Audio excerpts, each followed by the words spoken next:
25th, 2019, where it all began. It comes back rolling around 4 years later, back where it all started in Las Vegas, fight capital of the world and the birthplace of all elite wrestling.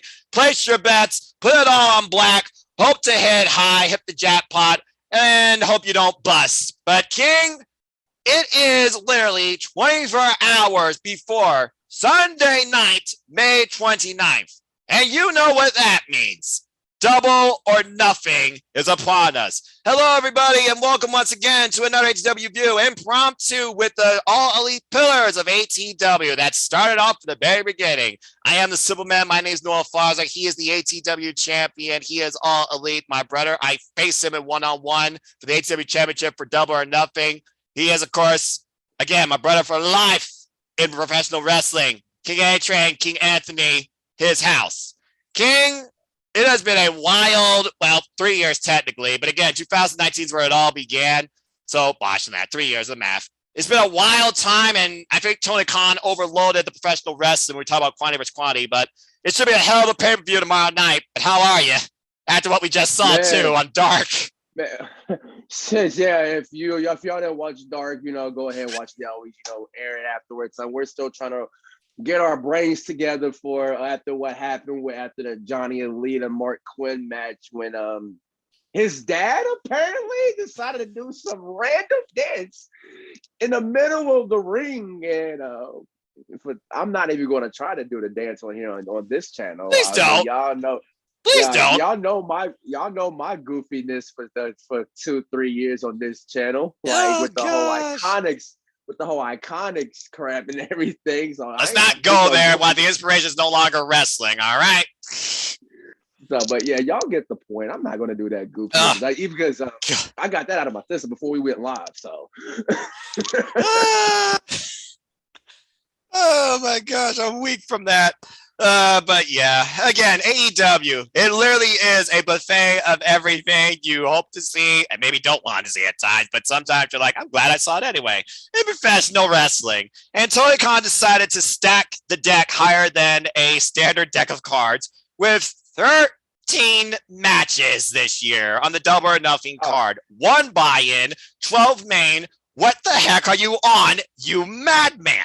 As, of course, we talk about Double or Nothing available on the Bleacher Report app for $50 because it is not a premium live event. It is literally a pay-per-view, and it's going to be one to remember, too, for a number of reasons. There is polarization in so many matches. There's so many different ways you could go, too. And honestly, this might be the show that defines the future of AEW when it comes to main event. But with that being said, brother, let's get right freaking into it. So I think it only makes sense to start off with the buy-in, which will be available for free on YouTube for everybody, 7 p.m. Eastern Standard Time, even though there's only one match announced. I'm pretty sure most of that buy-in will probably be dedicated towards, I don't know, Countdown Revisit, as we look at this first match that's going to happen between, very nice, very evil.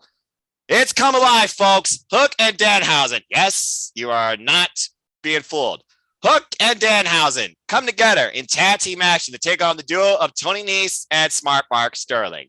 Well, King, we've seen the workout regimens. We know that Hook has had his daily diet of chips and definitely has been putting the rounds in the gym. Danhausen, probably going to curse Mark Sterling and Tony Nese, if not already. But if anything else, he's a great encouragement. And then you got Tony Nese that's just trying to get Smart Mark Sterling in physical shape because the last time he was in a match was in a full leotard against John Moxley during the pandemic, and he got paradigm shift for his troubles. This is going to be simply a fun way to welcome everybody into the pay-per-view, give them a laugh, more crazier than apparently Johnny Elite's dad doing the weirdest dance I've ever seen in 2022. But I think we both can agree that Hook and Danhausen are winning this affair. There's no other way of putting this. Hookhausen has been, I never thought in a million years, ever since this company first started, within its 3 years existence, if you would have told me that Hook and Danhausen were to become an official tag team, I would have called you a liar and I would have told you to go to a doctor to get checked because your brain is not literally there. So, but to see this tag team to come into fruition and we're going to get this match between Tony and Mark Sterling, it just baffles me. But at the end of the match, Hookhausen is going to get the win. I mean, Who doesn't want to see Hook and Danhausen, especially in Las Vegas over there in Sin City?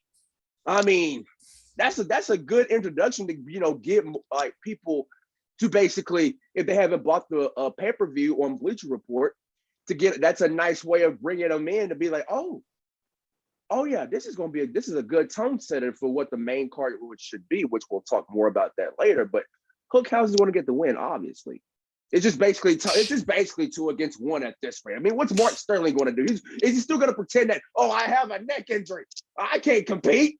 He probably will just rip off the neck brace and try and punch Danhausen in the back of the head because he probably thinks he could take advantage of Danhausen. But for those that don't know, Danhausen is a very accomplished wrestler too, and not just a very, very nice, very evil podcast personality and apparently Oreo aficionado, as I've seen on the Bunny blogs. But that being said, yeah, this should be fun to say the least. But as far as it being a long-term thing, I don't know. This might just be a one-off because honestly, has Hook said anything towards this at all besides the fact that you got my attention?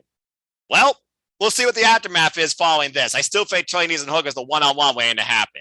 And honestly, it might come from this. So we'll see. Oh, my good grief. The comedy, the hits, the hilarity, it just keeps coming. They just keep on bringing more and more and more of the craziness. But speaking of craziness, I think it's safe to say that Darby Allin is crazy out for revenge, particularly against one of your boys, the Undisputed Elite, one half of Red Dragon, after he took out Sting in destroying Sting's ankle. So, as we saw, the young boy of the Undisputed Elite, sorry, brother, who am I thinking of? Oh, that's right, freaking stooge, Brendan Cutler. He was lucky he didn't get his ankle broken. But apparently, we all know Kyle O'Reilly is not 100%, and Darby Allin is looking to exploit that. Darby Allin, Kyle O'Reilly, grudge match. And simply put, Darby is out here to hurt Kyle O'Reilly in the name of Sting. King, your thoughts on this? Darby Allin's been there since day one. He's had quite a win-loss record. Kyle O'Reilly, a hell of a run during the Owens tournament. Didn't make it to the finals. But in my opinion, Kyle O'Reilly, first singles pay-per-view match too. And with the next big show being Forbidden Door, I feel the Undisputed Elite needs some sort of momentum behind them too. What's your take? The momentum, I agree, but I feel like it's not going to happen around here because, like you said, Darby is out for redemption because of that Sting injury that made AEW's Twitter to say that Sting was not going to be able to, attend, the meet and greets and all that because he suffered an injury. And, that's probably because of Kyle O'Reilly and that hand. So basically, Darby is out for revenge against Kyle O'Reilly. And I know the UE needs momentum as we soon after this pay-per-view, we are heading on the road to Forbidden Door in a few short weeks. So, but I feel like Darby is going to pick up the win here because he said on Dark tonight, I am going to rip your leg apart. I'm going to take it out. And that's exactly what Darby's target is because as Kyle O'Reilly has kinesis tape on that knee from his match against Samoa Joe. Yeesh. So he is not 100%. So, and Darby is going to target that at all costs. So I feel like Darby will get the win here in this match. But as far as momentum, the UE needs to get momentum back on their side after tomorrow night. Because Jay White keeps bringing it up, saying like it's not only about New Japan Pro Wrestling, it's not about AEW, it's about the Undisputed Elite and Bullet Club because it's still their era. So after tomorrow night, they need to pick up momentum. But I got Darby getting the win here easily. It's not easy. About to say, is anything easy when you're going against Kyle O'Reilly that can literally break you down limb by limb, despite the fact Darby Allin says he's only 50% human? There's still 50% that Darby Allin can literally feel pain. Again, though, I just feel like the Undisputed Elite, they need some sort of momentum. Darby Allin, he's going in here alone, and he's no stranger to that. We also know that Kyle O'Reilly is going to have Bobby Fish in his corner, who's not even booked for the show. I feel that this is going to be, something that continues and develops into maybe a tag feud. And I feel that Kyle O'Reilly and Bobby Fish are going to exploit Darby Allin when it comes to his aggressive, reckless nature too. I think Kyle O'Reilly is going to pull the upset here. Again, it comes down to, I feel like the numbers game and a game plan. Both men, they obviously have had their bumps, but Kyle O'Reilly does literally have an exposed target. And he said he is going to go destroy that leg. Kyle O'Reilly, though, I can see him doing more of the same. And we know how many ways he can manipulate an arm and a leg, too. We saw what happened with him and Samoa Joe and also Ray Phoenix. And again, Samoa Joe had to put the man to sleep to put him down. Darby Allin necessarily doesn't have a submission like that, but Darby Allin could also break him down. But I think that Kyle O'Reilly needs to win here more from a storytelling context. So I'm actually going with Red Dragon's Violent Ortiz for the win here too, especially since Red Dragon has aspirations to even go after maybe the Ring of Honor Tag Team Championships. Let's not forget that too, despite what we think might happen at Forbidden Door. So I got Kyle O'Reilly on this one. All right. Now we're going to move on from there into another match that was just made this past Friday on Rampage and talk about Be Mad. Well, if you're going to make Dan Lambert a guy that already hates everything that this generation of professional wrestling fans stand for and millennials be madder than ever, you go and literally break into the American Top Team headquarters. What in the name are you guys thinking? And Kazarian even put it, well, I don't like you to, but we all can agree on one thing. We can't stand Dan Lambert. Here we are, King. From the fight capital of the world, Paige VanZant finally makes her in-ring debut, tagging alongside the Man of the Year, Scorpio Sky, sporting a Lakers-inspired TNT Championship now. And all you go away from Paige, it finally comes ahead against the trios of Ty Conte, Sammy Guevara, and Frank Kazarian, where, if American Top Team wins, Frank Kazarian and Sammy Guevara can never challenge for the TNT Championship again. I think that more so comes down to as long as Scorpio Sky remains champion, but as far as Scorpio Sky is concerned, he's never losing that belt. Now, I know that you are a big fight fan. This is the fight capital of the world. You also used to be a Ty Conti fan. But again, this is Paige VanZant, and she is a world-renowned bare knuckle boxer. Very strong record, very aggressive nature. Tai Conti, though, she's got that Muay Thai Taekwondo background and has a mean pump kick. We saw these two a little bit give us a preview of what they can bring to each other during that ladder match a few weeks ago, where really this all started to really devolve back when the TNT Championship was playing hot potato. This all started back at the Battle of the Belts, but as far as I'm concerned here, you have an extra player in Frank Kazarian, who more so is out for revenge against former SCU partner. But this thing with the TNT title and Sammy Guevara and more so Sammy and Ty being together needs to freaking end.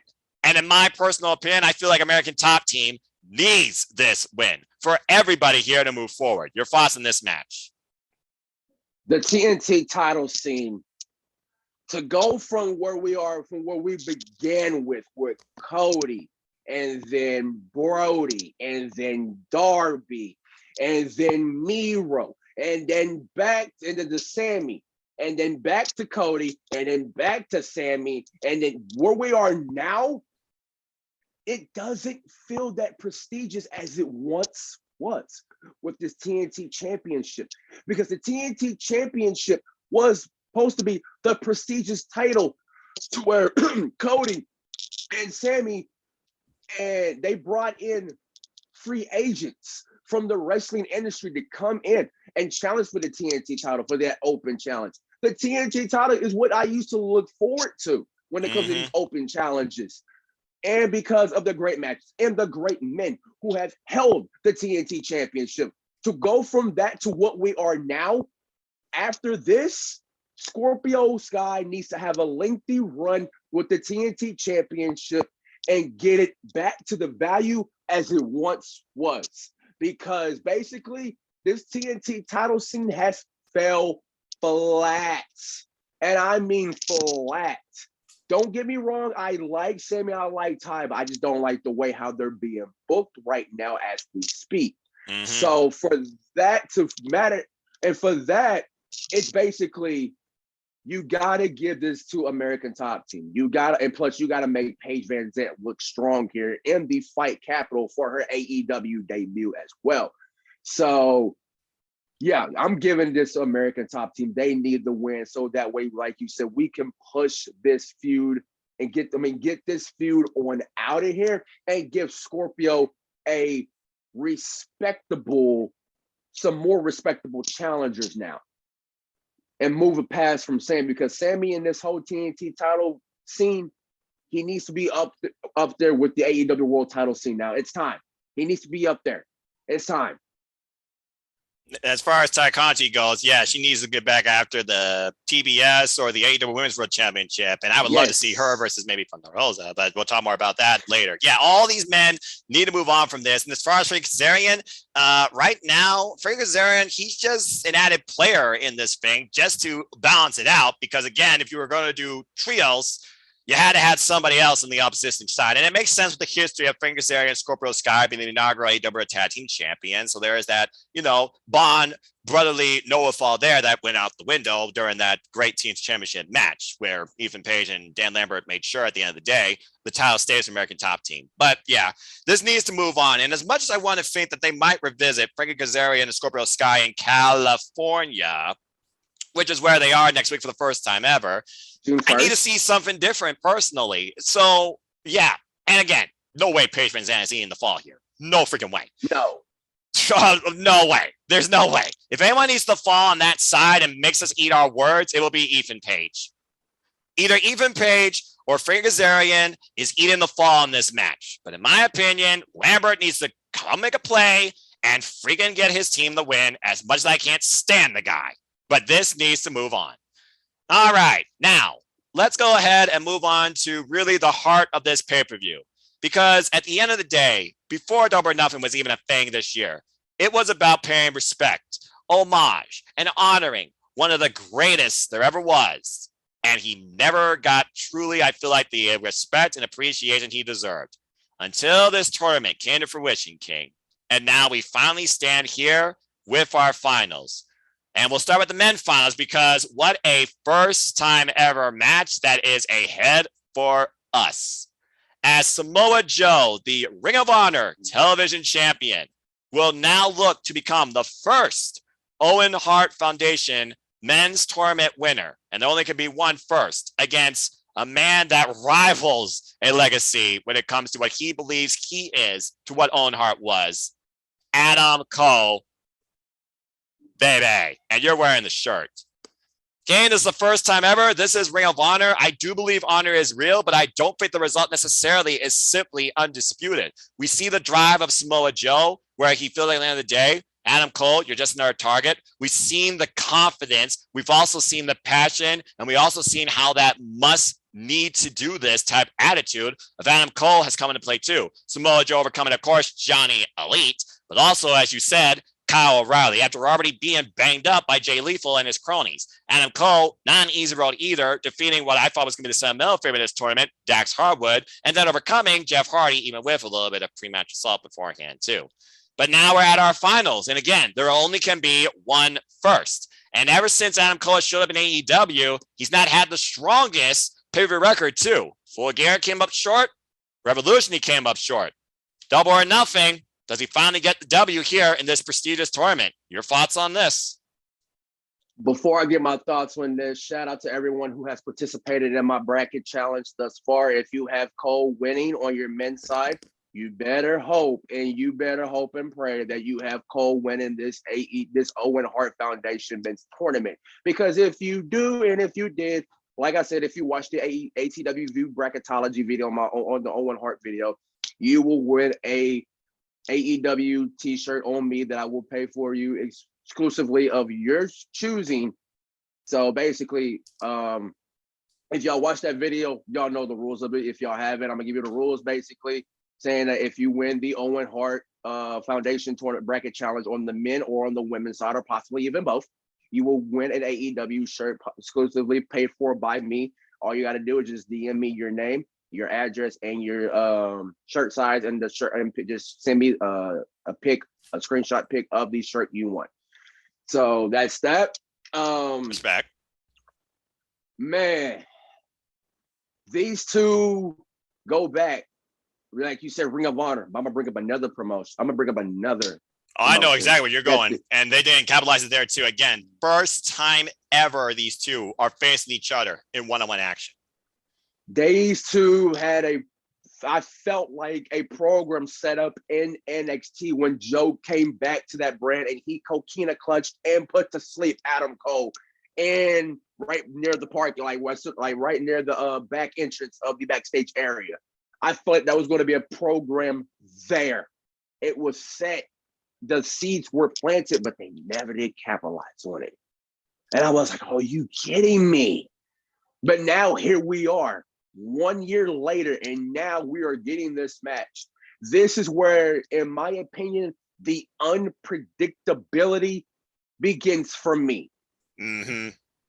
Because you can have, like, Adam Cole Yeah, he's recently getting his momentum back after the losses he took to Adam Page. First at Revolution, and then on Rampage in that Texas Death Match, which was crazy. And y'all need to stop hogging on that criticism of that match because of the little crowd. Get over it. Yeah, let's not go there. But he's just now starting to get his momentum back thanks to this Owen Hart Foundation tournament. And then you have Samoa Joe on the other hand, who is riding white hot momentum since he came in here, since Ring of Honor, Super Card of Honor. And then the week later, that week, he defeated Minoru Suzuki for the Ring of Honor World Television Championship. Good Lord. And ever since then, he has been riding on this momentum. It's hard to where you can look at it and just say, and just easily pick one or the other. Mm-hmm. For me, this is where, like I said, this is where the unpredictability begins for me. I don't know who to go for because both of these men are coming at such great momentum. It's hard to pick a winner here. But for my base pick, because it might change on your form, y'all, if y'all haven't already, y'all go do Noah's form if you're in the AEW league or you just want to start. Link in the description down below. For my base pick, and it's going to change possibly before the event even gets started. 7 p.m. Eastern Standard Time tomorrow night's the deadline to finalize it. So good luck. There you go, folks, on that one. Base pick, going with Cole.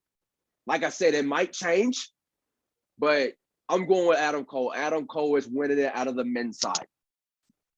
All right. Well, like I told you, King, I am part of Team NoDQ. Say yes, NoDQ, folks. Follow NoDQ.com on Twitter and Facebook. I also keep updates on the All Elite League and all the other predictions leagues that I host to. How to be a part of the NoDQ family. And the team, we've already made our picks finalized because for the team, your picks are basically finalized 24 hours ahead of the show. Guess what?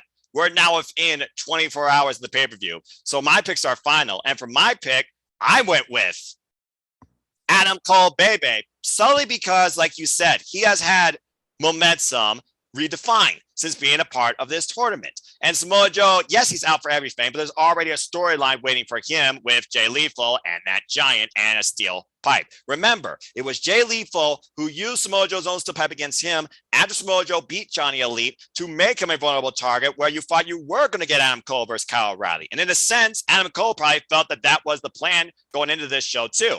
No longer the case. Both these men are hungry and determined, but I figure out right now who needs it and who would definitely express it and talk about it more because apparently they're not getting a trophy. They're each getting a belt. I feel that Adam Cole is going to take this thing here and really set himself up as a standard bearer for all to follow, not just in the Undisputed Elite, but in AEW. And that, for me, is undisputed. So I went with Adam Cole.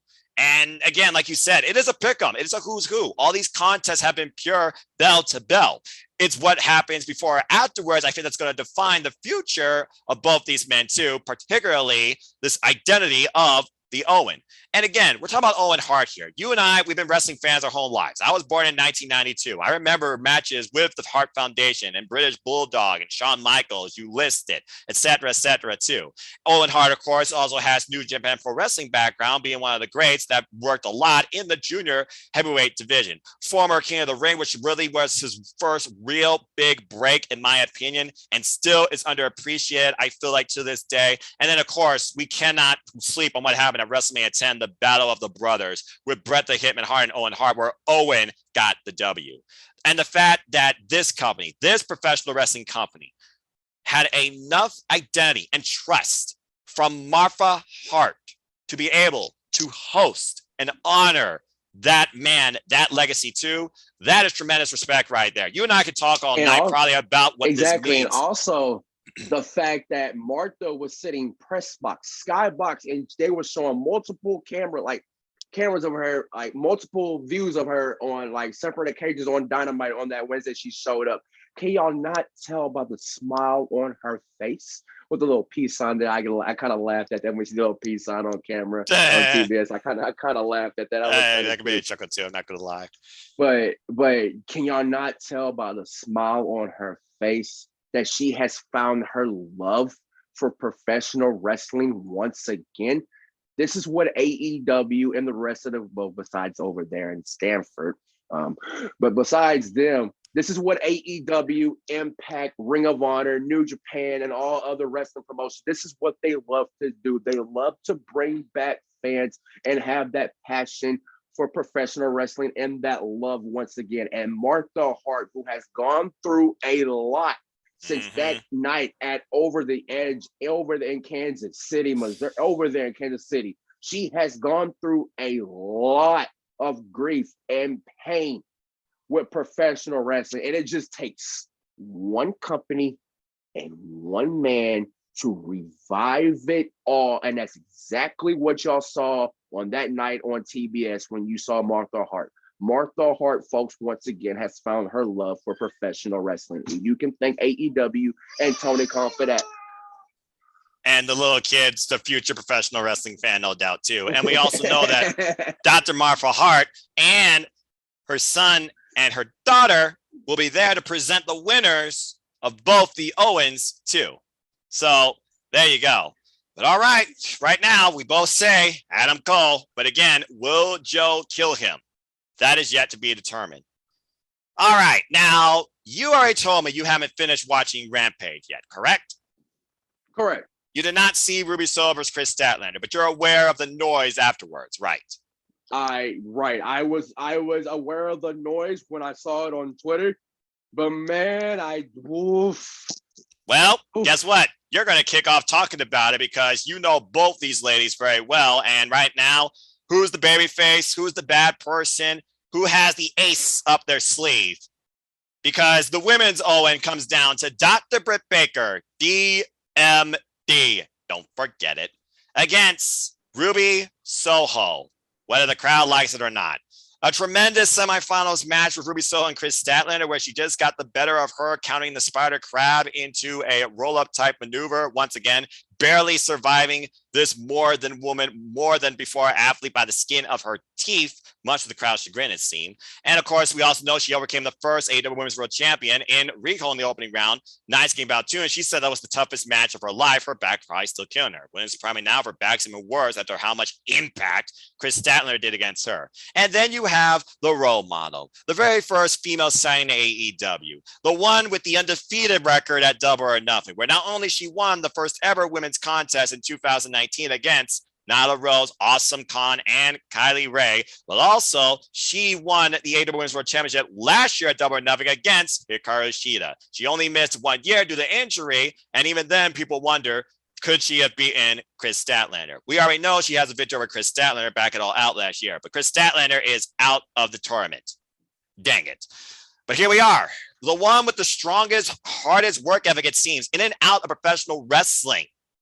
Dr. Baker, DMD, wrestler, and also a dentist. Respect your dentist, folks.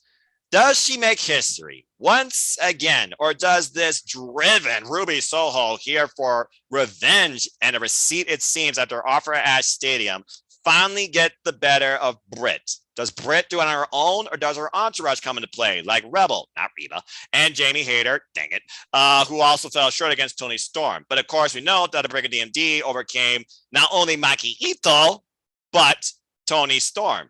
And Tony Storm was very surprised too. And she warned her if her friends got involved, she would make her life miserable too. I don't know about you, King, but I'm looking at the bigger picture here, maybe. Britt is going to be the crowd favorite. No matter what, hook her by crook. She's all elite. She is AEW's queen, gem, foundation, pillar, period. But Ruby Soho is out to prove a point here. More so, not for the fans, I feel like, but for herself.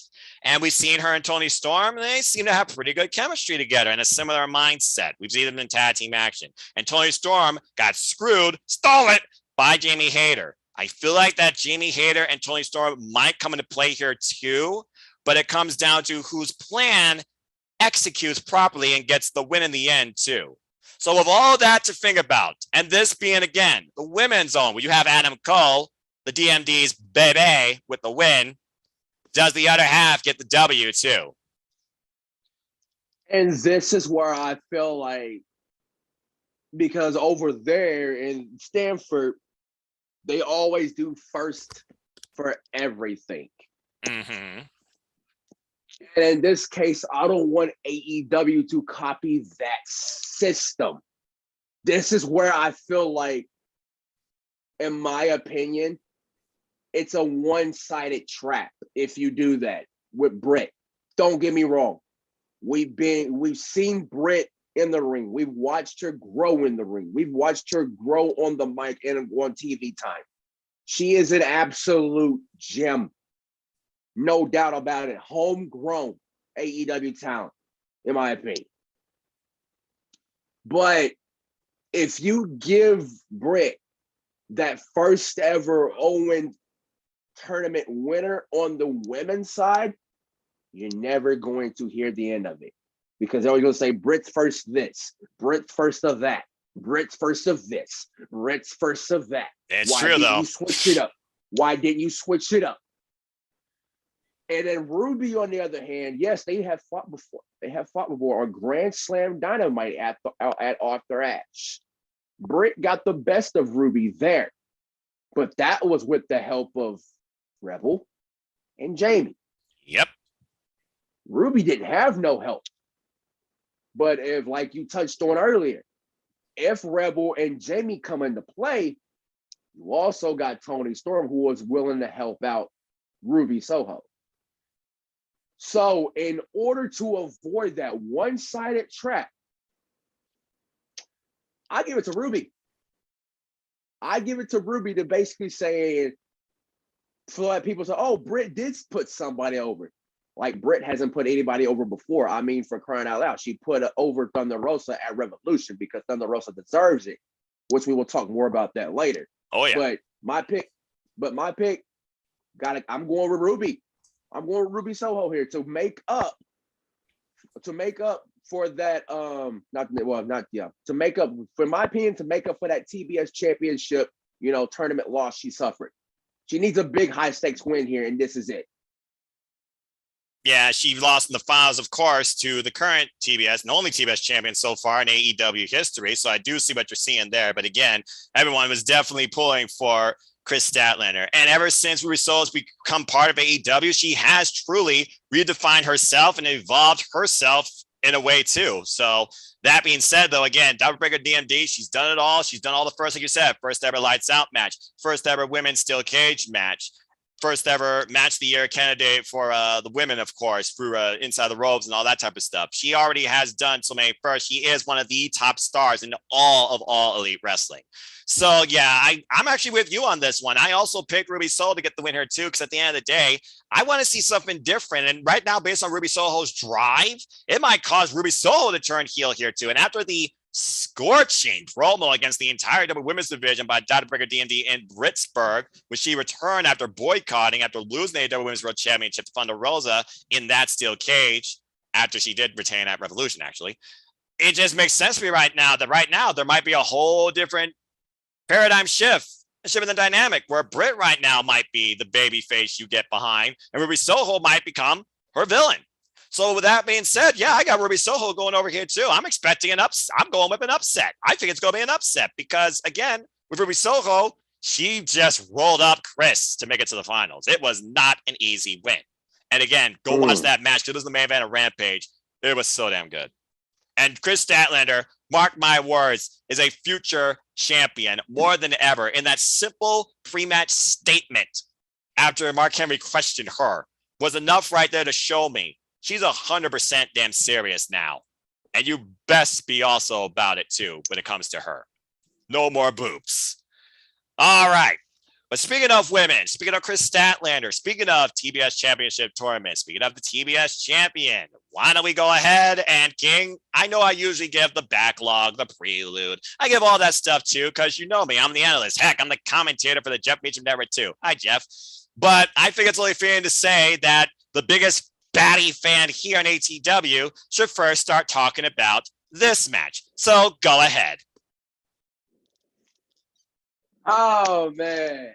At first, this version of Jade Cargill, she's money right now. Got the momentum. Everything is coming in her favor.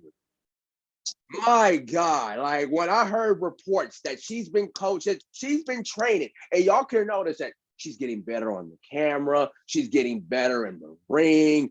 Like, the fans are behind her at this rate. I don't even know. You could say that she's a heel. Like, in storyline, yes.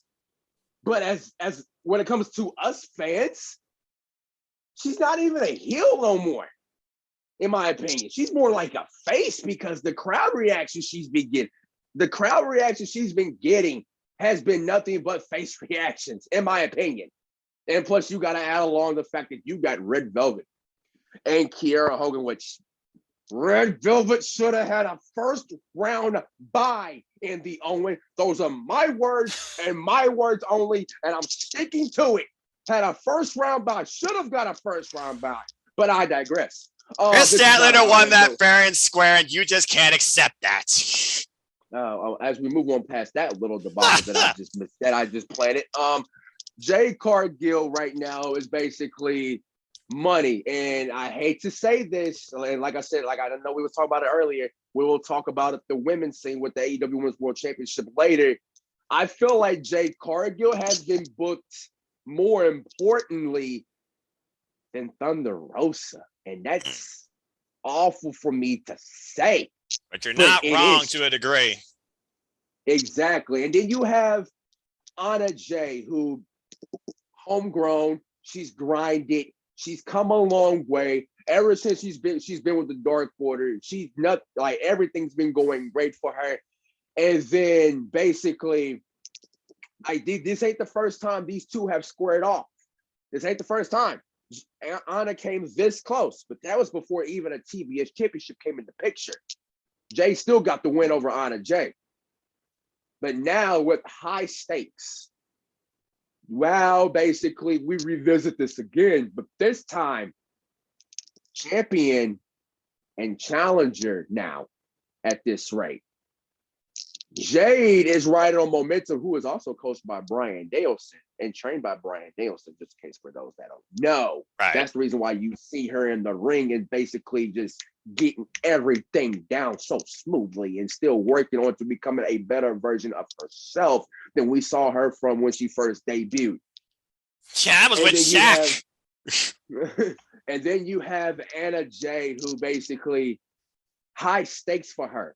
This is high stakes for Anna Jay this time around with Jade Cargill. I feel like Anna Jay needs to reach deep down and find that, like we was talking about before we went live, we was watching Dark, that Brody Lee aggressive side, that Brody Lee spirit. She's going to have to reach down in there to basically to pull out a win here over Jay. But who I got in this match here, Anna's not taking the title from Jay. Let's face it. It's not happening. I feel like it's going to have to take a free agent name, or it's going to have to take a free agent name, a big name, to take that title away from Jade as we speak right now. Jade's retaining. Because right now, you cannot take that title off of Jade. I don't think there's anybody on that roster as we speak right now can take the title off of Jade. The momentum and everything, and plus you got to deal with the baddies too. Numbers game. Jade right now, the numbers game is always going to. The numbers game right now is in Jade's favor. Jade is retaining with a Jaded over Anna Jay. Anna Jay will lock in that Queen Slayer, but she's not going to tap out Jade. It's not happening. I can respect that outlook because, again, right now, Jade, she has an entourage. Anna Jay, though, has been putting in the work, though, much more than Jade Cargill. But Jade Cargill has been a great champion and has also become a better athlete in the ring, definitely with the help of Brian Danielson. That being said, I look at it this way. Jade Cargill, the inaugural TBS champion, beating Ruby Soho for it to begin with, and has defended this title against the likes of Anna Jay previously, and most recently, the problem, Marina Shafir, that almost took her leg. That being said, she is now 30-0, and we wonder, not only will the title be removed, but the streak be broken too. For it comes to Jade Cargill, she is all about that money. It's the big money stage. And of course, most recently, last big money stage was Revolution. She successfully defended against Tay Conti. And Ty Conti became very close to with the aid of Anna Jay at one point with a steel chair to the face. Still was not enough.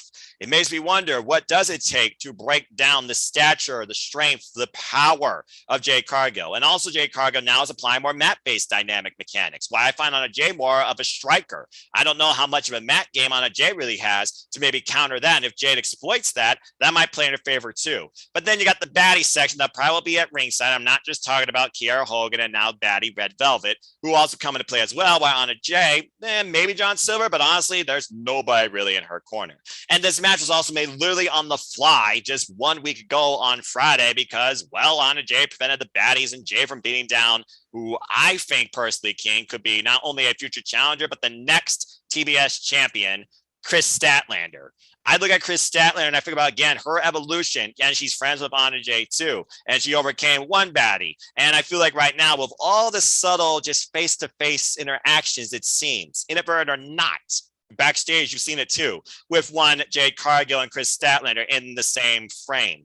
If someone's going to outmatch, outpower, outstar quality level the TBS champion right now within AEW, for me, it's Chris Statlander. And she owned it with that pre-match promo Friday night, which you will go see, I know, from this past Rampage. So thinking about the future, where Chris Statlander becomes the next TBS champion, I do agree with you, but somehow it's going to be a tough bout. And Anna Jay still, I feel, looks strong in the end, but I do think she will get jaded again. And I do think Jade is going to retain. But I think I already know where the future is going to go for Chris Statlander and the TBS champion too. Just saying. All right.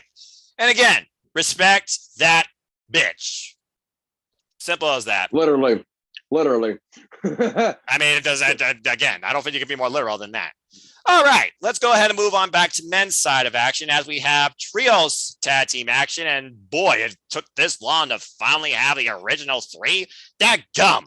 As we finally have the true Death Triangle, the bastard Pac, Penta Oscuro, and Rey Phoenix anymore, taking on the House of Black.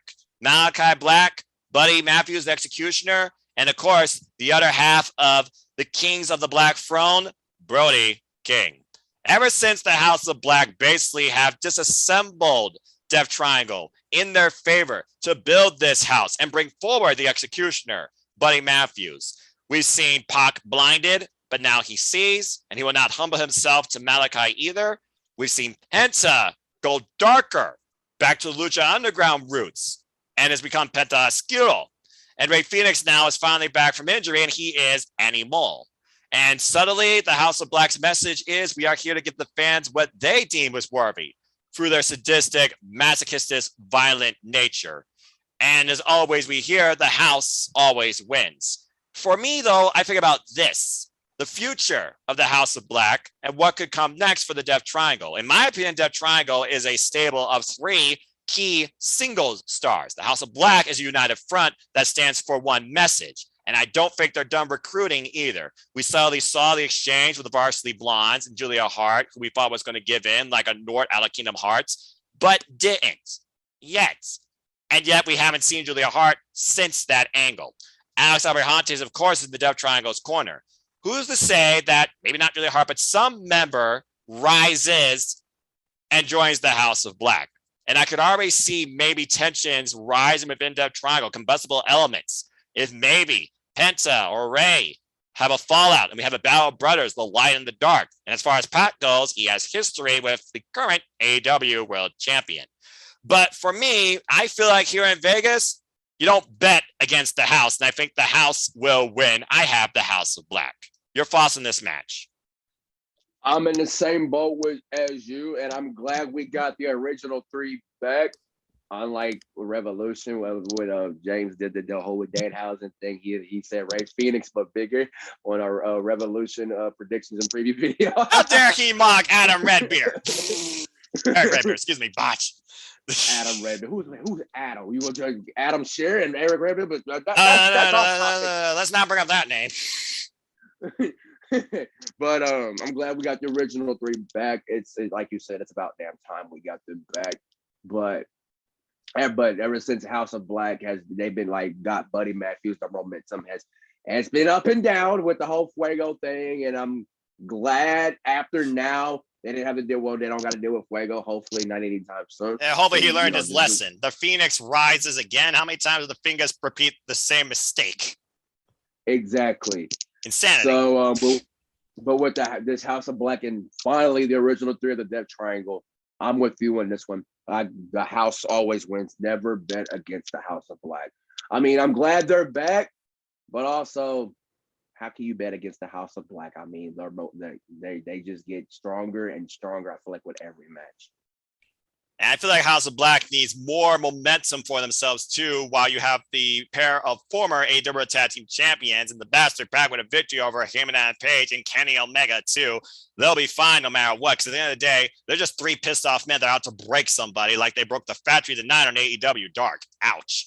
But yeah, I'm just curious, does another member rise for the House of Black? That's my biggest angle that I think could come out of this match. And could it be somebody whose heart changed or somebody we're not expecting?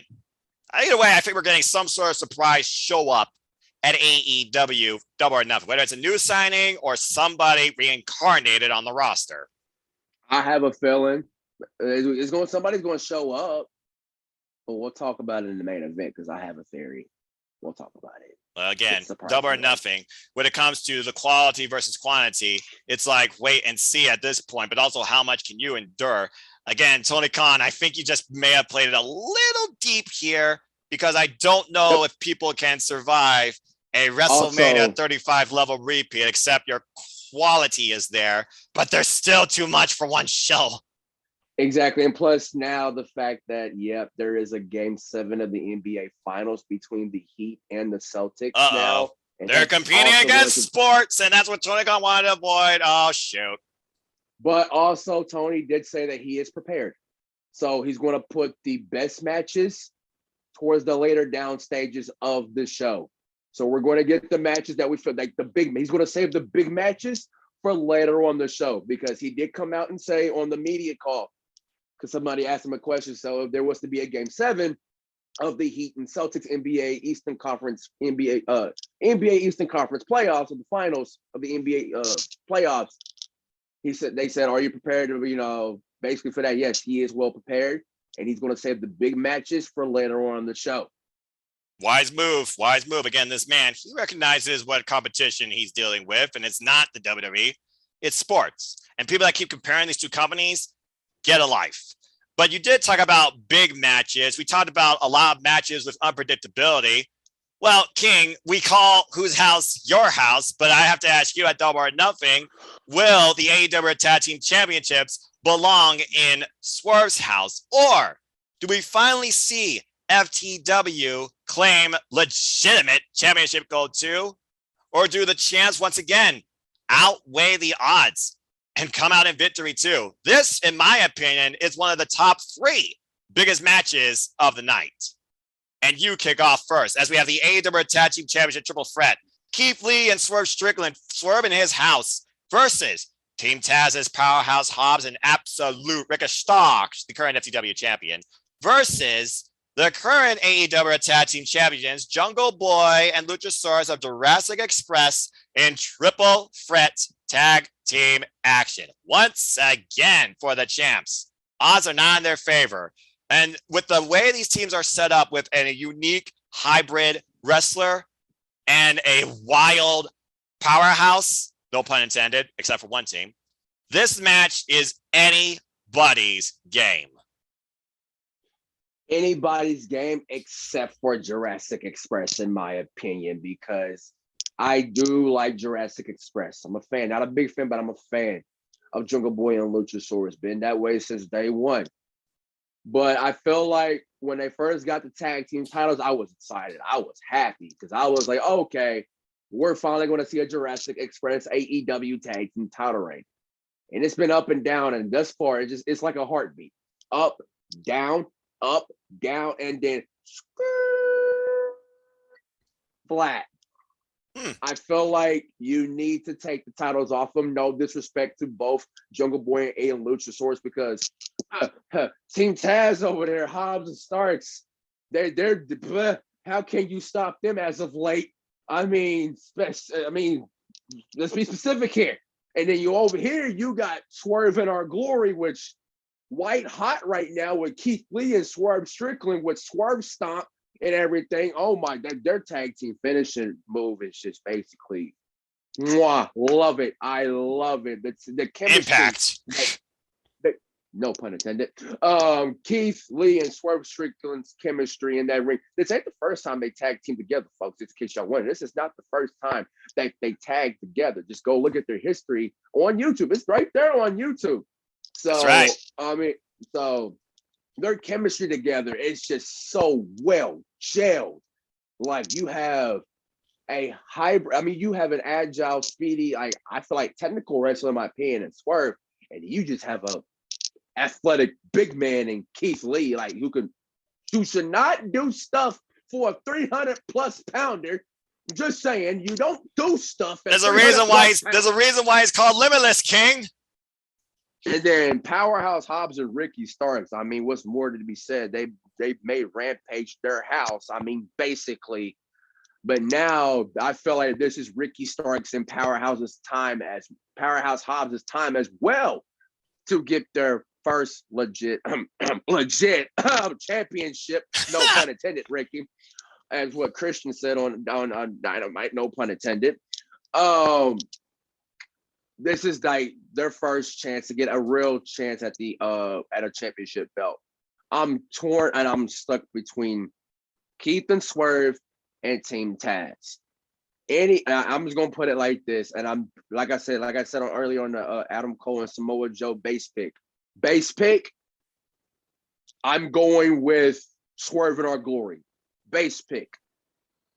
But if I was to have like my changing pick before the event, before the deadline, Team Taz.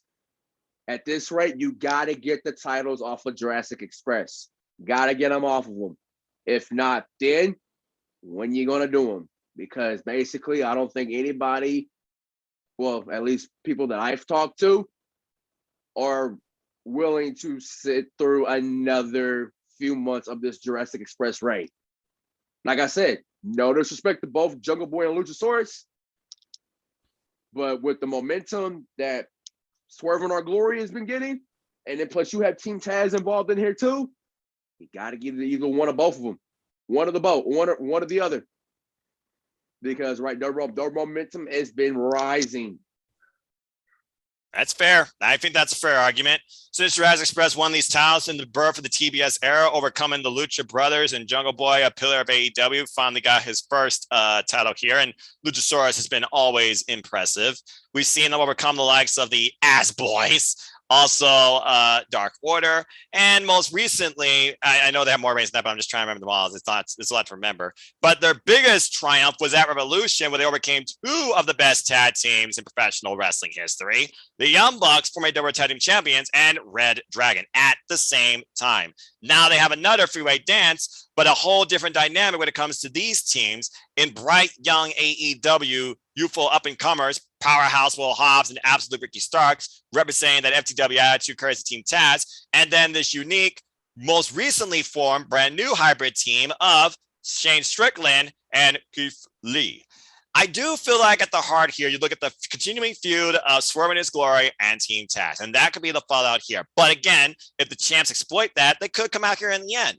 But then I figure about what's next for the champs, particularly for Jungle Boy, who's had an up and down roller coaster this year in AEW, particularly in singles action. We've seen the solid nods, and it was 1 year ago where Christian Cage endorsed Jungle Boy as a mentorship game and being part of the future. And I wonder who's going to turn here, Jungle Boy or Christian Cage? Somebody tell me with Christian Cage, who brought forward that triple threat that we saw on Dynamite 3rd anniversary, and wow, did those three kill it, in hoping of getting Jungle Boy's victory back after Ricky Starks beat him when he was going after the FTW Championship. It was Swerve who got the victory, and he pinned Ricky Starks. Jungle Boy was now involved in the decision. So the champs don't look weak coming in here. But honestly, they don't really have a few going in here either. This is a test for themselves. It's hard to count out Jurassic Express, the team that's been there since day one. But I look at, again, the future of AEW, and I feel like, yeah, maybe it's time for a change up in the tag team division too. But that's the beauty of AEW and their greatest strength, tag team wrestling.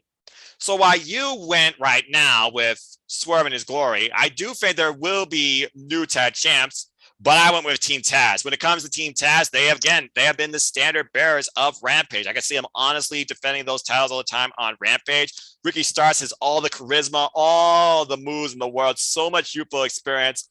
And Powerhouse Hobbs is just that. He is a freaking powerhouse. And he is an AEW original too. And I feel like he deserves this moment as well. And with them having the Team Taz attitude, I feel they definitely will be the most heelish, obviously, in this team triple threat too. And they might exploit the opportunity to get a roll up on anybody else in this match.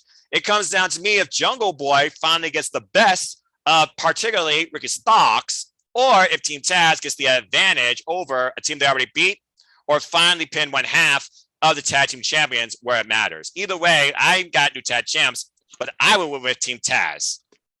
And I feel afterwards, if not during it, Christian Cage and Jungle Boy will have a fallout. And that will define the future of both those men for the short haul in AEW.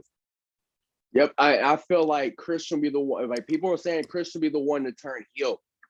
But I'm throwing a little swerve here, no pun intended. What if it's Jungle Boy? There you go. The one who turns on Christian. You never know. Well, again, I also say this. Remember the relationship connection that Jungle Boy has. He is the son of who? Luke Perry. Bingo. Hollywood.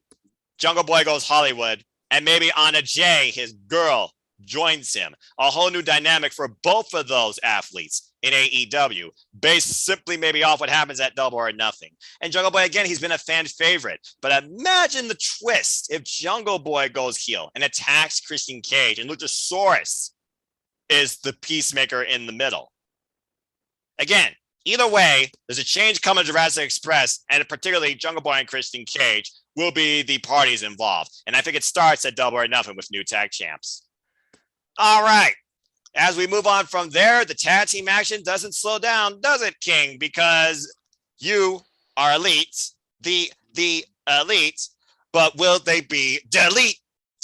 Especially after their showboating showcase on Friday. The battle. I did see that match. that was freaking hilarious. I'm not gonna lie. Sidney G lost it. Again, Brendan Cutler in the lead at top. My eyes. But anyway. It is the battle of the generational tag teams where one basically came because of the other, as it's being booked as Elite versus Delete for the first time ever in AEW. Not first time ever before with these two. The Young Bucks and the Hardys go at it in Tag Team Dream Affair. King, this is all you, my friend, and I'm sure you got a lot to say about this, considering the Young Bucks would not be a thing if it wasn't for the Hardys in the first place. And that is also true because I am I do watch BTE, and I'm pretty sure you do too. I watch do. BTE. I mean, do you seen the hit? Do you seen this the nods and everything in between? I don't think I need to say much further because these two go back since 2017 at Ring of Honor on WrestleMania weekend. I don't think I need to say any further on that one because I remember watching that match before WrestleMania 33. My God, that expedition of gold journey that the Hardys went through, and then they made a stop against the Bucks, and the Bucks won in that crazy match, crazy tag match that they had, which was crazy, man, for the Ring of Honor World Tag Team titles. And it's, I feel like it's true because of the fact that if it wasn't for the Hardys, there will be no Young Bucks, and I'm a Young Bucks fan, but when it comes to all-time greatest tag teams, I am also a Hardys fan. So at that rate, and plus, I mean, these two, if you haven't seen their Ring of Honor World Tag Team Championship match 5 years ago, you guys are in for a treat with this match right here. Yes, the Hardys are now once the Hardys of old. They're starting to show signs a bit, not a lot of bit, a bit. But I feel like at this rate, they need to be back to the Hardys of old for one night. Especially in this match here, to prove that they're still the greatest tag team of all time. But also, you also have the Young Bucks, who have been dominating this tag team scene over the last decade. Everywhere you go, you see Young Bucks, Ring of Honor, Young Bucks, New Japan, Young Bucks. AEW or indie promotions, Young Bucks, they have dominated this tag team scene so easily. And it's not even funny. Matt and Nick, when it comes to tag team wrestling in this generation, are the standard, part of that standard barrier of tag team wrestling in this generation. With this here, it's basically 5 years revisited for us professional wrestling fans who have seen this match. Oh, yeah. The win here, especially AEW, because you was talking about streaks, right? With Britt Baker? Yes. Don't forget the Young Bucks have a double or nothing streak too. Don't forget about that. They're also undefeated at double or nothing. Fair point. So, with that in play, this is tough because it's my favorite tag team, one of my favorite tag teams in this generation versus one of my favorite tag teams of all time being revisited. I'm gonna stick, and this is the only time I'm gonna make, and this is, like I said, it's another, for me, it's not unpredictable, but deep, like up here, it's saying that it's unpredictable, but in my heart, it's saying it's unpredictable. Because the Hardys has just been recently reunited in AEW, but also the Young Bucks have been day one here in AEW, the founders of this company. That's right. I'm gonna go out on a limb, and I'm gonna stick with my fandom, and I'm gonna go with Bucks. Bucks pick up the win here, in which basically this is basically tag team dream match revisited, and I should have said it in that last match we was talking about with the three-way tag team match, and I'm gonna say it here. Y'all know me. I've tweeted this out, and I've said this on the ATW View on multiple occasions. And it holds up true still. When it comes down to this AEW tag team division, it is always on lock down. And these two tag team matches are not going to disappoint whatsoever. There you have it. Well, I figure about it like this. Again, like you said, it is literally Ring of Honor revisited. The Young Bucks have a victory over the Hardys. The Hardys are out to prove a point that, yes, we might be literally, this is our last run, but we are still the team that inspired you to be. And the Young Bucks don't deny that. And they welcome the hot tag. They welcome it. You heard what they said on the countdown. Young Bucks being former AEW Tag Team Champions, the Hardys clearly aspirations to do that. They recently won a pair of tag team championships at a different independent wrestling promotion. So trust me when I say the Hardys, they still got it. That being said, here I think about who needs it more. Could it lead to something more for either of these two crews? And again, is the Undisputed Elite truly fine and on the same page too? Based on the results so far we gave tonight with the Fat Red Dragon, I gave him a victory. What if I give the Young Bucks a victory too? What if I don't? What if only the Undisputed Elite, particularly the three, Adam Cole and Red Dragon, baby, particularly get wins? The Young Bucks do not. Again, it was the Young Bucks that kind of went on their own way during the Owen, not necessarily in Adam Cole and Red Dragon's favor. They wanted the Hardys. It seems like the Young Bucks want this match more, and I feel they're out to prove a point and truly want a passing of the torch. But I just don't think right now, until they're truly done, despite reckless nature of Jeff Hardy, and you know it's going to show off, the Hardys are done by a long shot. And I have surprising us here. And this is once again our match that I'm going the opposite of you. I picked the Hardys, especially after that showboating they did on Friday night. You think the Hardys are going to take that lightly from the mat of fat Titantron to the attack on Gangrel to, let's be honest, Nick Jackson, that is not a Swanton bomb, all right? There's only one person that can pull that off, and that is Jeff Hardy, as your young boy learned. So with that being said, I expect all the shenanigans and all the cheap tricks and all the moves stolen from each individual party too. But as far as Sunday night goes, I got the Young Bucks coming up short against the Hardys in this revisited tag team affair too. But a first, I feel only a first, not a last in AEW. I got the Hardys going over. Okay. And again, this is going to be unique, and we'll see if Brandon Cutler actually does his job or screw up. Just saying. Oh, God. Hey, that's your stooge. You know exactly what I'm talking about when I say that. And you know I was going to go there. All right. I know. Look, I'm not wrong. All right. Let's go ahead and move on back into championship category, as we have talking about her earlier. La Mera Mera Thunder Rosa defends the AEW Women's World Championship against the Professor of Professional Wrestling, the woman of 1,000 holes, over 25 years, 6 years, tested in the game, Serena Deeb. There is respect, there is competition, there is a drive and a passion to prove that they are what they are in professional wrestling, not just in women's professional wrestling either.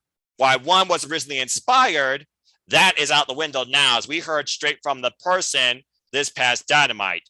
And now Sunday, the Professor fights the champion. At the end of the day, it comes down to who holds that belt that can call themselves the best. Thunder Rosa is out to haunt Serena Deeb with a defeat and with a statement victory. While Deeb, she is out to truly own, at the end of the day, not what anyone else thinks, but what she believes. And that is that she is the best in professional wrestling. She is that damn good. And it's hard to say, hard to argue. We're looking at two of the most driven, competitive, tested, and well-experienced athletes here. And this is a revisit from NWA. And again, it was Serena Deeb that beat Thunder Rosa for the Burke, the NWA Women's World Championship, during Shockwave. We even saw Serena Deeb's run during AEW with that championship, defending it proudly and successfully on multiple occasions until she came up to NWA to the Brick House, the ultimate champion of women's professional wrestling. I stand by that, Camille. That being said, right now, the Mera Thunder Rosa, one defense under her belt that you saw live against Nyla Rose at Battle of the Belts after beating Dr. Baker DMD in that steel cage in Texas. We're not in Texas, though. We're in Las Vegas.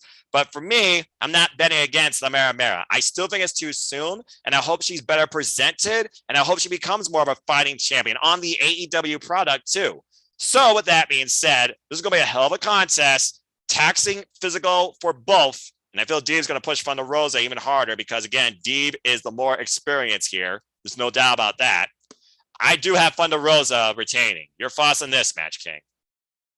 This build right here, man, I wish the build have been more presented in a more positive way. Agree. It took Thunder Rosa to cut that last promo on this past Dynamite to basically hopefully be that driving, that hopefully the nail that basically said, okay, I am now finally interested in this match. Because throughout this whole build, it's just been like I was talking about the Jurassic Express tag team title reign. This build has been flat up until this past Dynamite. Yep. Deeb, let's put it out there when it comes to Serena Deeb. Good promo concept she came up with, just didn't deliver on the execution. But good promo concept, in my opinion. This is my opinion. I think it should have been more delivered, more passionate, more intense driven. But I did get what she was saying though on her promo when it comes to Serena Deeb. Mm-hmm. But Thunder Rosa though, I bought into it. I felt that. I felt that passion. I felt that passion. Like I felt that intensity. I felt that because, like you touched on, these two faced each other for the NWA Women's World Championship. These two got history, and this match, like match-wise, oh, this is going to be a clinic. This is going to be good women's wrestling clinic right here, no doubt about it. Oh, yeah. I knew the match. As soon as it was first announced, I knew the match was going to be good because of their history. It was just how you was going to build it. That was my only concern, and that was my concern, and it turned out to be true. I was concerned for it, but until this past Dynamite when Thunder Rosa drove it home. Thankfully, and I hope Las Vegas by that time, the energy, hopefully it can still maintain. Hopefully. That's my other concern. Because you have the build, and then you have Thunder Rosa's past Dynamite promo, and then you have that Las Vegas T-Mobile Arena crowd energy. When you add those three up, it equals a question mark. The wrestling match, though, is going to be good. It's going to be a women's wrestling clinic. No doubt about it. But the crowd, that's my concern. And but the as far as booking. my winner, yep. But as far as my winner goes, easy. Thunder Rosa retains. You after this, you got to book Thunder Rosa to be your main AEW Women's World Champion as the way how you should present a main women's champion, not Jade. Because right now, and I touched on this earlier, Jade is getting more TV time and more of that presentation than your main champion is. And we've all wanted Thunder Rosa to be champion. And she's got that. But how is Jade Cargill still your main important piece than your main champion? Something needs to change after tomorrow night. You got to present Thunder Rosa better because even Thunder Rosa said it herself that she wants to be a fighting champion. She wants to defend the AEW Women's World Champion all across the world. She wants to defend it. Something needs to change after tomorrow night. Thunder Rosa wins though. Yeah. In which I think, no doubt, is going to be a wrestling clinic. No doubt about it. Yeah, and also, like you said, also Stardom's interested in working particularly with Thunder Rosa and Dada Breaker DMD. When Dada Breaker DMD was the champion, she made sure you all knew she was the champion, and she was the one you wanted to go for. And I understand why Dynamite is on TBS, and you probably want your network championship to be viewed strongly. I still feel like it should not overshadow the main championship of your entire women's division in your company. So hopefully, like you said, you hit the nail on the head. Something needs to give, something needs to change when it comes to the booking of the women's division. Great pace this past week on both fronts with the women's Owen and hyping the women's championship. You got to keep doing that forward. Now, the Owen's no longer going to be a thing. You literally will just have your women's division and women's champions. Take pages from Gail Kim and Impact Wrestling, where they gave us 2 women's matches and also talked about the Knockouts Championship and Queen of the Mountain, all of which is going to happen at Summerversary. Again, I've said it once, I'll say it again. The strongest presentation, booking, quality, and quantity-wise every week in professional wrestling, at least here in the States, for women's professional wrestling as a whole is Impact Wrestling. And I don't expect AEW to reach those levels, but they certainly can try with the amount of talent that they have because they do have an incredible roster and they are trying to use them to a degree. There's just some things need to change when it comes to the booking, particularly the single spot slowed all the time on Dynamite and certain individuals in the way they're going. Taekwondo. But I digress. Respect women's wrestling, folks. That's all I got to say about that. All right. Amen to that. All right. Well, that being said, there's not going to be no respect here. There's just going to be sports entertainment. But we're also going to see a lot of violent, crazy, physical, professional wrestling. Damn it. But I digress. Because this match speaks for itself. Anarchy in the arena. All hell's about to break loose as Jon Moxley and Bryan Danielson, representing the Blackpool Combat Club, coincide with Eddie Kingston, Santana, and Ortiz, taking on the Jericho Appreciation Society, a standard of excellence in sports entertainment now for 11 weeks. And apparently Jericho is a wizard. You're a wizard, Jericho. Hedwig don't need to tell you that from freaking Hogwarts. But I digress. Hi, Megan.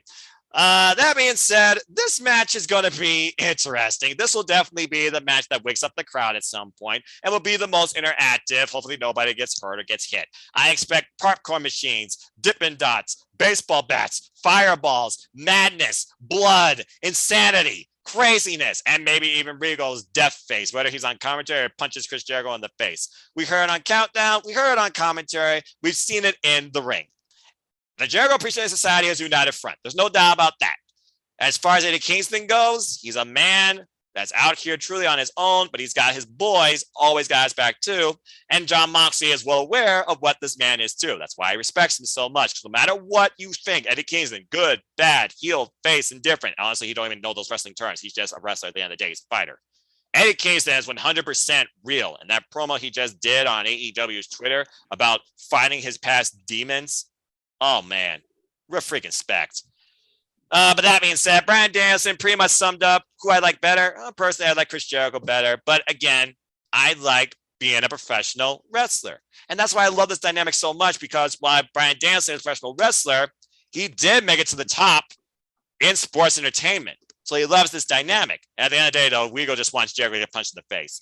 So it comes down here to we don't know the rules, and I'm pretty sure there are no rules, but we also don't know necessarily what's going to be the end angle, in or out of the ring, who eats the fall here. At the heart of it, Kingston wants to make Jericho suffer, but he wants to do it to a point that he doesn't become his former self. Real talk. I'm a little torn on this, considering I don't think this is going to be a one-off. But I officially put it down because they are the strongest thing in professional wrestling right now, from an identity standpoint and nothing else. Blackpool Combat Club and Clue somehow winning this affair. And I don't think it stops here.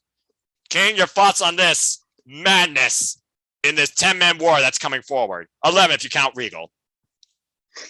First of all, shout out to Wheeler Yuta representing the Blackpool Combat Club, representing AEW Best of the Super Juniors. I hope you're killing it, bro. He's got a pretty good score, but he's also got a couple of people that beat him. So think about that towards the Ring of Honor Pure Championship's future, particularly the first one that beat him, Robbie Eagles. Yeah, which shocking. But yeah, tell me nonetheless, Kingston's out for one thing and one thing only, and that's to get Jericho. I mean, and the rest of the Jericho Appreciation Society. And plus, we don't know what the status is of Danielson. Is it a work or is it a legit injury? Because of the fact that, yes, that leg was attacked on. And we seen the result. Brian was holding that leg. So it kind of made you feel like it's possibly not a work. But he still kicked Matt Seidel's ass. He sure did on Rampage, which I knew that was a clinic from the get-go. Banger. These are two technicians in the ring. But you may have had Blackpool Combat Club and them winning. This is where I'm the opposite of you. Oh, here we go. But I do agree with you on one thing. This is not a one-off. It is not. It's going to lead into blood and guts. I have a feeling. It's gotta. But Jericho touched on it on Dynamite. Like, yeah, wasn't there problems between, I don't know, Danielson and Eddie Kingston? And Kingston said, okay, all that. But also it showed itself. Right. And its rear ugly head whenever they almost got into it. Right. So to let her know from that fact, I'm going where you said a more united front, or you said on Blackpool Combat Club's end. I think the more united front is part of the Jericho Appreciation Society. As a whole, I do agree. I feel like they're going to get the win here. And then basically Jericho's going to have to eat another L at Blood and Guts by the hands of the Blackpool Combat Club and possibly whoever you have between Eddie Kingston, Santana, and Ortiz, or whoever you got as your two. But I do have, and this is just my base pick, I do have JAS winning. That could change before the deadline tomorrow for the form. That's my base pick. I got the JAS. Yeah, go Appreciation Society. All right. Because free of cool hands and Daddy Magic actually pull it off, because I'm sure they're going to be talking about, you want a taste? There's going to be so much. Never thought in my life that I like 2.0 right now as I do, but man, they've eaten my words a lot. Well, I mean, their new theme screams 80s, and these two might as well be on Miami Vice, so I have to agree with you. And of course, you got Big Mean Jake Hager, and who knew Daniel Garcia had such a personality? Who knew? Hey, it took Jericho. Even who was that said that? Even Jericho saved him from that horrific accident years ago. They touched on that. Again, this is why Jericho is a GOAT of not only sports entertainment, but the wrestling industry. Enough said on that. Enough said. And again, we'll see if Kingston and Bryan Danielson combust. Will Danielson's leg collapse? Will Regal get a fireball in his face? I dare Jericho to try that. Either way, win or loss for one of these two crews, this feud is definitely going to continue, and it's going to involve Regal at some point yelling blood and guts. Will be one of the happiest things to happen this year for me in AEW. Same. All right. This is gonna be entertaining to say the least. Sports entertainment at its finest. Oh, good grief. All right. Well, as we move on from sports entertainment, let's go on to a narrative of a man who signed his soul to the devil, but is looking to get it back and become a free man. He overcame all the odds and he went through hell to do it, even though he pretty much went through hell very easily. As MJF has no choice but to finally deal with one-on-one his former bodyguard, Wardlow. And something tells me he's not going to be coming out to just our chance eater this Sunday. Well, King, I think this speaks for itself. Ever since Wardlow, this big, giant, random anomaly came in and took Cody's head off and became the bodyguard of MJF, Wardlow has been the difference maker in MJF's affairs, to say the least. It wasn't until Wardlow suddenly acknowledged that to MJF, even behind his back, but MJF heard it, and got slapped, that Wardlow's like, I've done enough putting somebody else forward. I need to now take myself forward too, and I want it all. And we saw it all come ahead at AEW Revolution and that dog collar match with CM Punk, where he left that 100K ring on the apron to give Punk the win in the end, and the punch too. But since then, basically, he tried to pull, just call it a Vince. MJ has been trying to make Wardlow's life a living hell. He thought that he was going to make him fade in obscurity, leave him at home. Nope. Wardlow was not going to let that happen. Bodyguards, staff, security, the freaking police department included, could not hold Wardlow back from at least coming in the arena. To the point now, MJF has lost once again against Captain Sean Dean. Good luck trying to be contention for AEW World Championship now. Good job, Captain, at ease. And we've seen now Wardlow become the likes of W. Morrissey and Lance Archer and the Butcher with beautiful powerbomb symphonies. Last but not least, enduring 10 lashes where 8 of them meant nothing. But then the steel cage, he thought he had the trump card. He ended up getting a chair in the head. And Sean Spears got a long overdue powerbomb symphony, also at the hands of his own weapon, too. No more obstacles, no more holding back. There is no turning back. This is the end game with these two. And simply put, if Wardlow doesn't win this, you just lost down the next top tier babyface in AEW. I got Wardlow winning. I'm glad I'm glad we're touching on this now, because there is reports as we speak. Yes. The report basically says, if I look on JD from NY, shout out to you for shouting me out on your W2K22 stream. He said, according to reports, this is from Inside the Ropes. Oh boy. MJF no-showed the AEW Double or Nothing Fan Fest. AEW management tried to reach out to him and was unable to get in touch with him. Huh.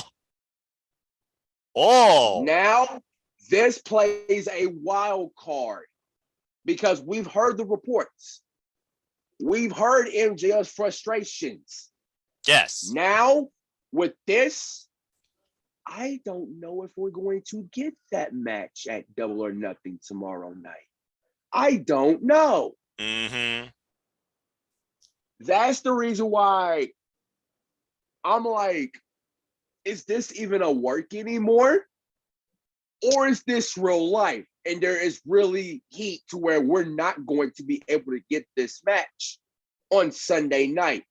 But if the match is still planned and he does show up tomorrow night at the T-Mobile Arena, MJF's a dead man. Let's call a spade a spade. MJF's a dead man. I don't know how many power bombs it's going to take. Hell, it's going to possibly overtake Cesaro's swing counter. That's how I feel. That's about crazy. This whole MJF scenario.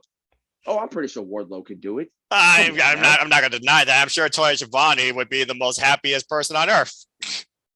But like I said, MJF's a dead man. If he does show up on Sunday night, he's a dead man.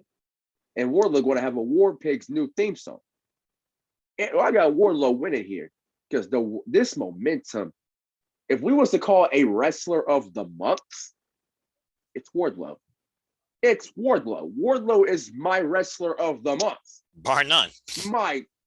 He beaten, like you said, the Butcher. He's beaten W. Morrissey. He's beaten Lance Archer. And then he beat Sean Spears. In a steel cage with MJF as the referee. Dominated Sean Spears in a steel cage. Long overdue. Easy for him. Long overdue. Easy for that man. Long overdue. Bar none. Wardlow is going to get the win here. And and part of me, because I felt like I'm about to fall myself into a trap because we know how MJF is. Mm-hmm. Always with a plan. Show up at Vegas. Show up at the T-Mobile Arena. Show up so you don't have these people worried. Me worried a little bit. Show up because if you don't, it's going to look at this company the wrong way. And I don't want that, especially on a night like this. I don't want that. I did say that this show is going to define, in at least one way, the future of AEW. In that future, like you just now said, let's look at that man not showing up at the T-Mobile Arena. We might not even get this one. Bidding War 2024 might come ahead sooner than you think for this particular asshole. Then again, they always say, what's everything in wrestling? A work. Blur the lines. Kayfabe is dead. What is real? What is fiction? I guess we'll know soon enough. Yep. If he didn't show at FanFest tonight. That's a lot of money, too. I can only imagine how much his autographs are probably worth. More than his Burberry scarf. And I looked at those things. They're $300 a pop. The real deal, that is. 300? Burberry's no joke, dude. That's a high-end retail brand. That is true. I was talking about the autographs, though. Yeah, that could probably, The autographs at least gotta be 3 figures as well, because again, Danhausen, he was $100 and Sean Boley went to go see him. I digress. Again, wrestlers, we paved the way for their payday. They paved the way for our passion. Heel, face, it doesn't matter. You are engaged by what you see from them. It's as simple as that.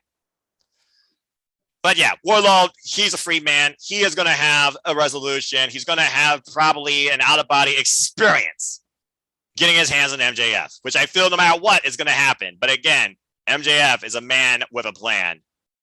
Be aware, because that could literally change things before the end. But I digress. Well, King, again, we talked about quality versus quantity. We talked about the length. We talked about Tony Khan, his perspective on this show, taking us all the innings to the very end and keeping this crowd on their feet and engaged. I don't know how you're going to do it, man, but I'm going to take your word for it as I'll be commentating it. But when it comes down to this show, it wasn't necessarily Owen. It wasn't necessarily all the trios action. It wasn't necessarily the strongest strength tag team wrestling that allowed you to get $1 million gate. It wasn't the fact that I feel like the fact we know AEW started here. It was the fact that you booked this main event clash for the ages, not just for AEW, but in the world of professional wrestling. Because one man made history here, immortal in professional wrestling history in Las Vegas, 2011. And now, or 2010. Someone can fetch me on that botch if I'm 2011. wrong. 2011. Okay, you were right. But now we see again if he can do it one more time with what he calls the most important match and title of his life. While the other, since day zero, is fighting on behalf of the championship, but the brand itself and what he and the Elite started. King, it's time for the main event. Hangman Adam Page defends the AEW World Championship against the best in the world, CM Punk. Oh, good Lord Almighty. This match, you cannot be more 50-50. Good luck. Since day zero, we knew the arc of the story was Hangman Adam Page. For 2 years, that was the arc. It came to an end by beating who I think in this generation, one of the best wrestlers in the world today, and Kenny Omega. And I agree. In which we wish you a speedy recovery as you still continue your rehab, sir. After when he was culminated as the AEW World Champion, this reign has been great. I've been loving it. The 2 matches he had with Danielson, the match he had with Archer, the 2 matches he had with Cole, even a surprising match out of the blue with Dante Martin for the AEW World Championship. And then you have a man who's been out of this sport for, well, at the time, 7 years. Many people thought he was never going to come back. Many people thought he was just going to stay out, do Hollywood stuff, do commentating UFC stuff. But it's like I said about the whole Martha Hart thing. It took one person, one company. Here he is. And this is what I stand with this, because I already talked about CM Punk All Got Legacy on our all-out preview and predictions video. Mm-hmm. And I said this to you on Wednesday. You did. What season are we about to approach? What weather season are we about to approach? The summer of Punk. There's Ring of Honor Punk. There's Best in the World. There was Straight Edge Society Punk. Best in the World Punk. And now you got Old Man Phil, as I call him. Old Man Phil. Shout out to Tranquilo Club for putting that on Twitter. Shout out to you. Yeah, 4 primes, 4 summers. And also, I feel like, I do feel like this is the most unpredictable main event that you could possibly ever get in its AEW's history. Have you been seeing CM Punk's body language as of yet? Have you not noticed that he's been chill? And that every time, especially with Kingston and MJF, you're not notice his body language, and that it's like Kingston and MJF see right through him, along with Hangman cutting the same exact words as both of them gentlemen did in their feud with Punk. It's like they're trying to tell us a story of CM Punk being the babyface, but deep down they're exposing him for what he truly is. A subtle warning. Exactly. It's like a subtle warning of when Punk reaches the top of the mountain. Because keep in mind, Tony Khan has came out numerous times and has said the first wrestler he wanted to acquire for AEW was CM Punk.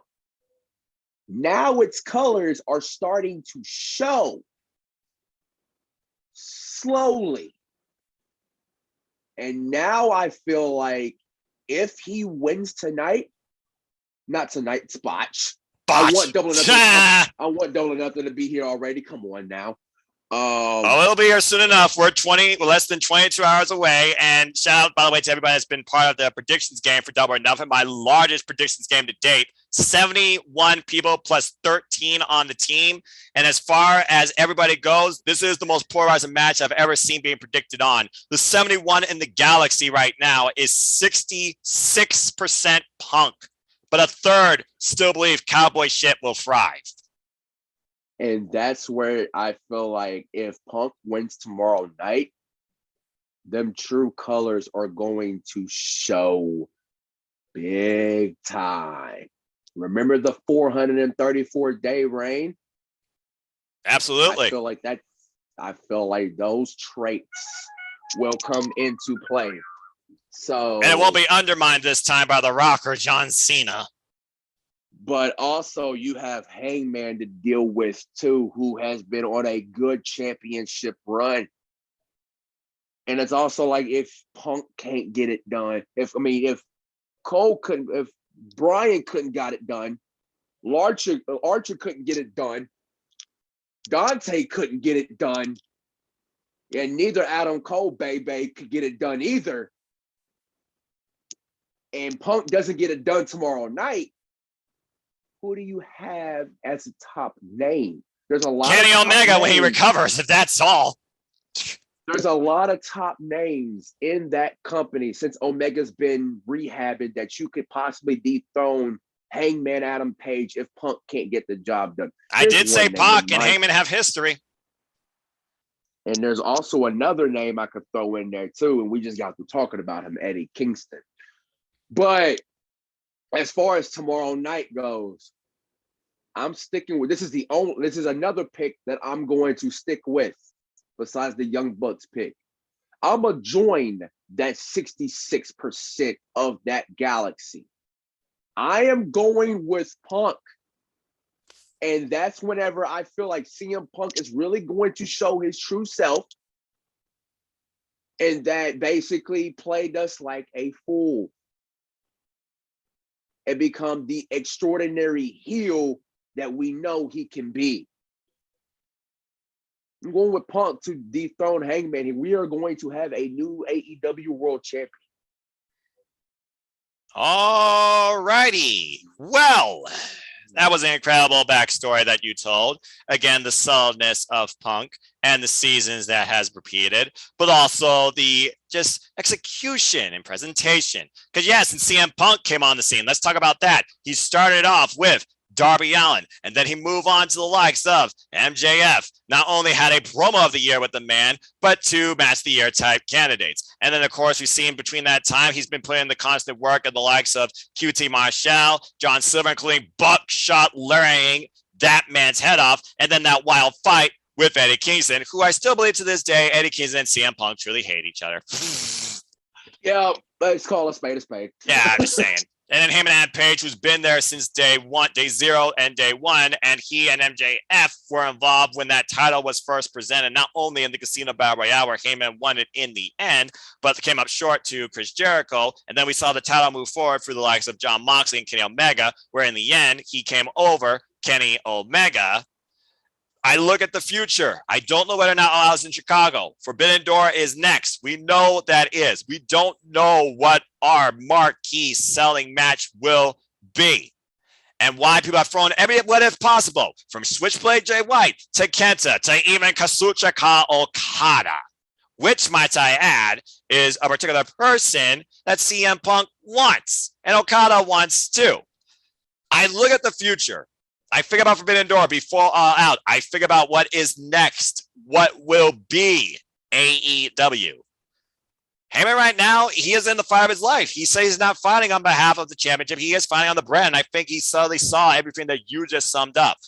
But right now, when you figure about AEW, it's a business at the end of the day. And even Punk said, it's not personal, it's just business. I respect you. And regardless whether I win or lose, you will shake my hand. There's a reason why CM Punk didn't hold that microphone on Wednesday night. He had Tony Schiavone hold it for him. That is the amount of confidence and the amount of mind games right now that CM Punk is winning at. And I feel here he's going to exploit that hot temper of that cowboy. Get the better of him in the end. I do have CM Punk winning the AEW World Championship too, redefining the future of AEW. Because while Heyman has been a phenomenal champion, we have not truly felt the same way, I feel like, about him since he was on the hunt. There's a difference when you're the hunter versus the hunted. And what that does for Heyman next, I have no idea. Ask the Dark Order, because right now also things are in shaking ground there. I feel that with the Dark Order too.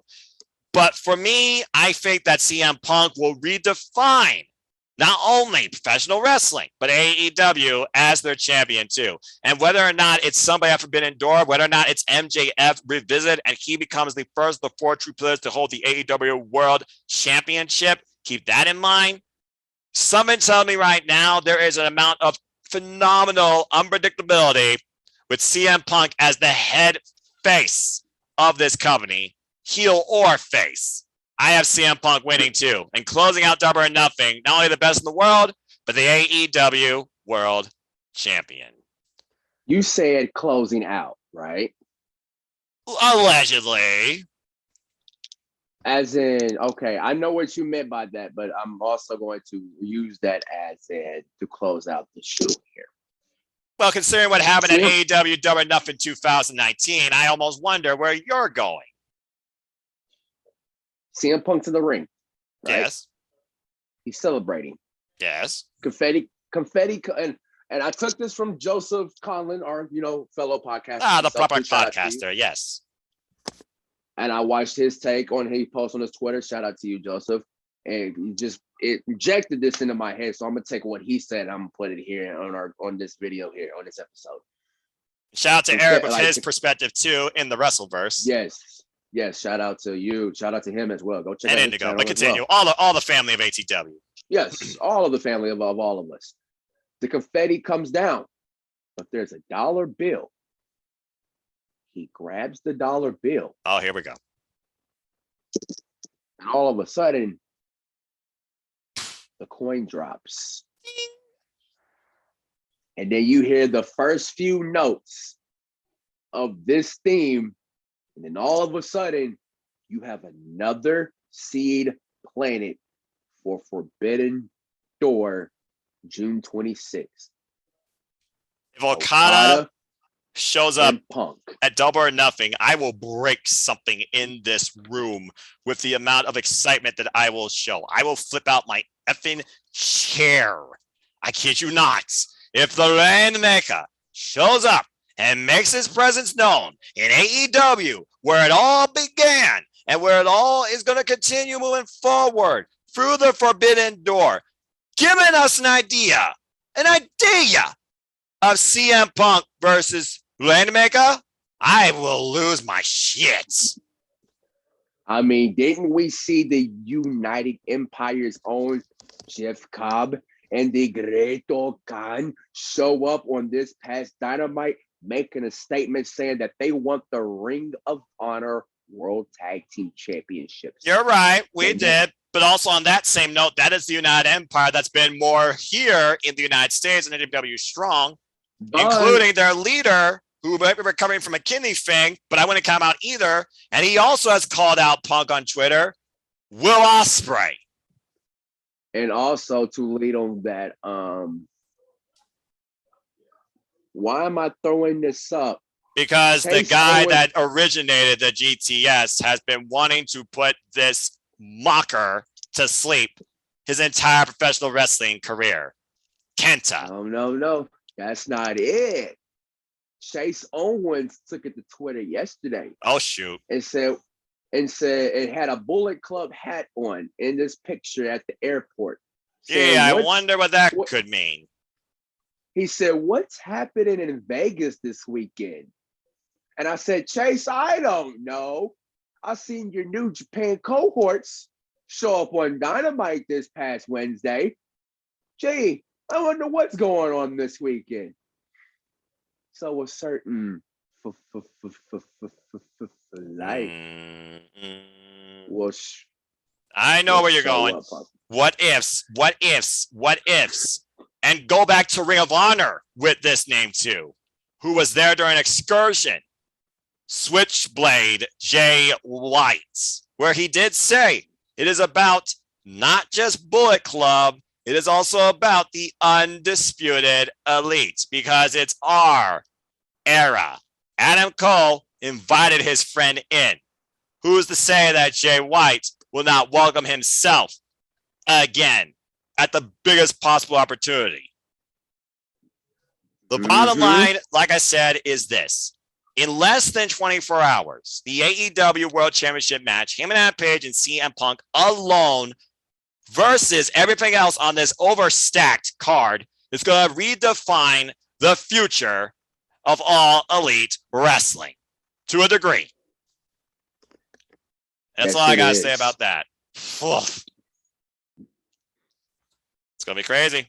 It's going to be freaking crazy. All I got to say is let's freaking go. And folks, that's all you need to know.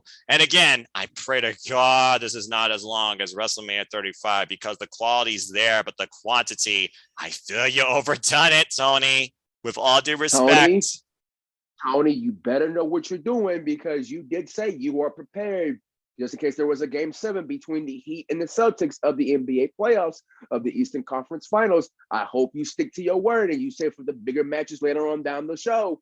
And don't just put them on in early like you always do. There's going to have to be a proper balance with this card where you know there's not going to be video packages. You know there's going to be wasted promo time. You know there's not going to be wasted advertisements. It's going to be straight up, non-stop, practically professional wrestling. Damn it. And maybe a new signing because that always seems to be a thing. But I digress. Yeah. Oh. And again, as far as who that could be, male or female, people threw out John Gargano and Candice LeRae. You tell me, I think you're crazy. But weirder things have happened, especially nowadays, in the world of professional wrestling.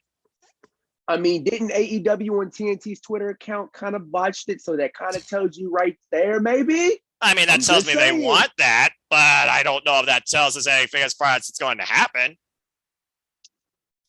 Again, King, the beauty of AEW, a ton of what ifs and not really a lot is definitive. And this pay-per-view is the strongest example we've ever seen in the history of this company. Lord help us. Mm-hmm. Well, that's all we got to say, folks. So that's it. So thank you for tuning in to this special ATW View Impromptu. And King, you and I actually differ on a couple of matches. Good luck tomorrow night to you, as I'm literally going to upload this once we're done too. Before we conclude, any last thoughts and anything you want to promote? Where can people connect and find you? This is going to be a good show.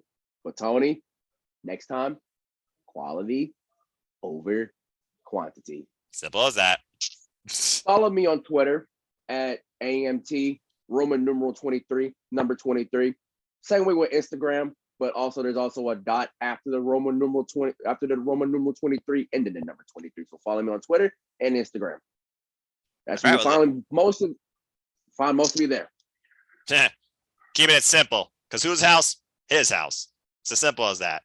And again, shout out to all 71 of you that's in the No DQ Galaxy All Elite Predictions League, and the 12 that I'm part of on Team No DQ, that's All Elite too.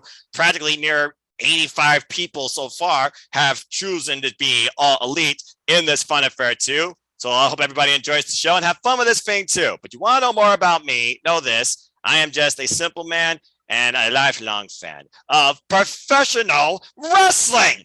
Damn it! But I digress. Find me on Instagram, Twitter, and YouTube at Foster1916 for all things wrestling. And King, shout out, of course, to our entire ATW family and crew on Twitter. Indigo, Casey, Megan, Lex, Cindy, Nick Setters, Mikey, and, of course, our inquirer of all things news, Eric Brown, Casey Gallagher, the Wrestling Encyclopedia, also Casey the Preacher Man. There's two Caseys actually in the family, folks. Our own wrestling friend, Kid Bandit. Keep doing what you're doing. We're proud of you, my friend. Mm-hmm. And, of course, the entire family, because if I were to rattle the whole family off, this would be longer than the armbar segment from WCW. But I digress. I'm just saying, that's how deep our families become. You know exactly what I meant. And hello, James Hebert. Also, find me on the Jet Meacham Network for live reactions, watch along, commentary where me, James, and Casey, not Preacher Man, but the Wrestling Encyclopedia will be calling the entire pay-per-view beginning to end too, and we'll subverge to open mic night. Find me on the Daily Slam with Cindy G and also Chris, I believe she said his name, Chris Lawson, I think. We'll be doing a post-show recap and review of the entire Double Enough Pay-Per-View 2. Me and King might be back some point next week, maybe with some parts of the other crew too, to recap and review AEW Double or Nothing, because I'm pretty sure we're going to have at least one thing worthy of talking about from this show too, positive or negative. And again, follow the Daily Slam as well, because I do a lot of great stuff there for all the wrestling content, and say yes to No DQ. As always, I'd like to conclude, there are no winners, no losers, no betters. There are just fans with opinions for this passion we all share heavily. At the end of the day, folks, support one another, respect each other, protect your mentality, and just enjoy life. And if you can, just enjoy professional wrestling. It's as simple as that. Don't let Twitter, toxicity, ratings, and other factors that could hinder you dictate your fandom or your overall outlook too in some sort of negative way. It's as simple as that.